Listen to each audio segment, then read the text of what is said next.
Fantasy Friday. Every Friday for the winter 2024 season of anime is jam-packed full of fantasy anime. There's about 10 anime releasing on Friday, but 7 of them are fantasy, thus the name Fantasy Friday. Starting off, we got Frieren. If you haven't heard of this show, what's up with that? And seeing as it's been releasing since last season and there's been tons of videos about it, I'll keep this one short.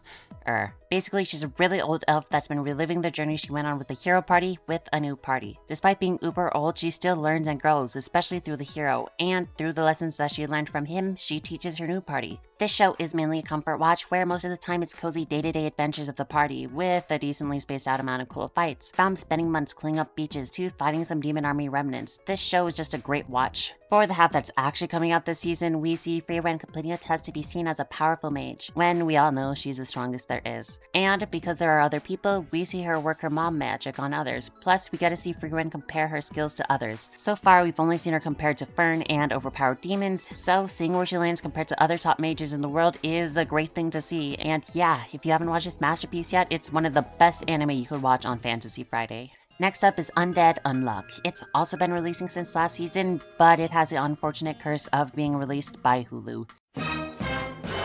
It's being released on Hulu by Disney+, but I can't really find it on Disney, so unless you want to be a pirate, Hulu is really the only place you could watch it. Which sucks because this anime doesn't get any advertisement and it's just sitting there. Which is terrible because this is a top-tier anime that deserves so much glory for the beauty it puts out. What beauty is this? Well, the greatest strength of Undead Unluck is its amazing characters and god-tier world building. When I say god-tier world building, I mean it. They quite literally create the galaxy. Yeah, you heard me right. The galaxy just came into existence one day. And we had some great foreshadowing for this event, because Fuko creates a painting that has stars in the sky when there aren't any initially. And when I saw this painting, I was like, dang, what happened to all the stars? What happened is they weren't created yet. Crazy, right? Not only that, but they show how the powers work, how the world was made, how anything is anything. It's just world building at its best. Not to mention the fighting is great. Not knowing the abilities or the scope of what the enemy can do is always a favorite of mine in battle anime. That's what makes Ned from Hunter x Hunter so great, and that's what makes this anime so great as well. The scope of possible abilities and trying to guess what unability they are and what they can do with their power is so great. And the relationships. Though we don't get to learn about everyone, and seeing as there aren't many episodes left, there won't be time to cover everyone.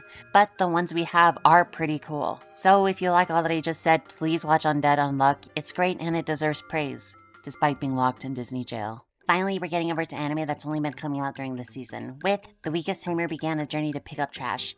And for an easy telltale, anime with overly long titles are obviously isekai. But despite its long title, it's not really trash. In fact, it's really good. First off, the art is amazing. From colors to camera angles to the jiggly slime, it's beautiful. Secondly, it's technically an isekai, but the main character isn't straight up a reincarnation of their former self, but instead she basically has random thoughts sent to her from her past life in her mind. I at least think that's how it works. But yeah, it's like super cool and I've never seen anyone do something like that before. Though it has the possibility of getting annoying, but it's new so we'll see. Third, it's not a try to defeat the demon lord, become the strongest, or even a slow life isekai. She's running for her life because she's wanted for having a bad skill, and like in Mashle, people who have a bad skill are prosecuted and killed. But she is a weak little girl. All she can really do is run with her only friend and cutest thing in the world, Sora. The way the slime is drawn, acts, and does stuff is just so amazing. 10 out of 10 slime right there. Fourth, while she's being prosecuted, she has to run from town to town, and we slowly get to see the world being built around her. Without a massive exposition dump being thrown at our faces, it's a perfect show don't tell, and I always love anime that do this. Finally, it's good and I like it. So if all these amazing qualities don't convince you to watch this anime, then hopefully you like birds, because Sasaki and Peeps is another banger of an anime. It's got so much going on, almost too much going on. They have cute pets, isekai, magic system, and selling things in another world from Earth. If that sounds like enough as is, then be ready, because that's just half.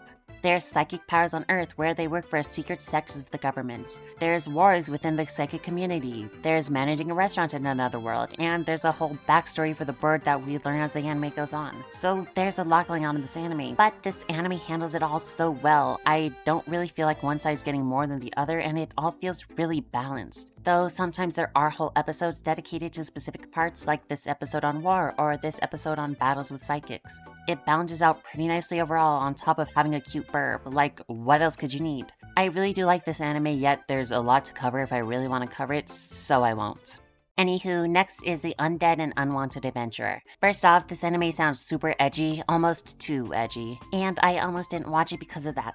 But it's surprisingly not really that edgy at all, and the title lies about him being unwanted. Sure, he's weak and can't really do strong dungeons, but everyone likes him. He's got friends and everyone treats him with respect because he treats them with respect. So he's totally not unwanted. Like, this girl was literally asking for him because he is wanted. That's like my only gripe with this anime. And for the edgy part, it's not really that edgy. He gets cursed or something, we really don't know yet, but he becomes a monster, levels up and becomes stronger than he was when he was human. But he has to hide himself because he looks like a dried up grape that got stomped on. Everyone he meets that finds out his secret doesn't immediately try to kill him or reject him. They actually help him out, which is amazingly insane.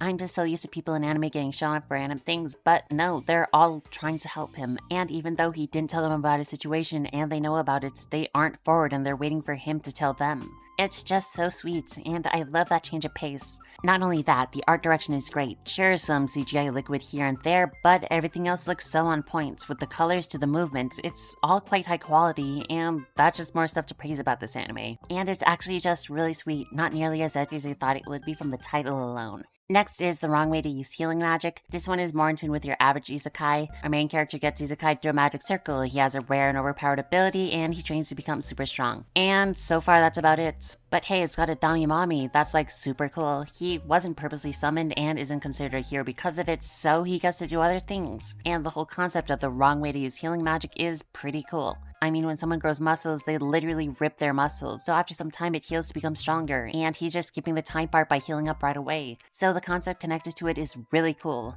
And this is the wrong way to use healing magic because you're healing yourself to get those quick gains instead of healing other peeps, so that's cool. And other than that, I just like it, so yeah, I'm done here. Hope you enjoyed. I'm Ayanali, and bye-bye.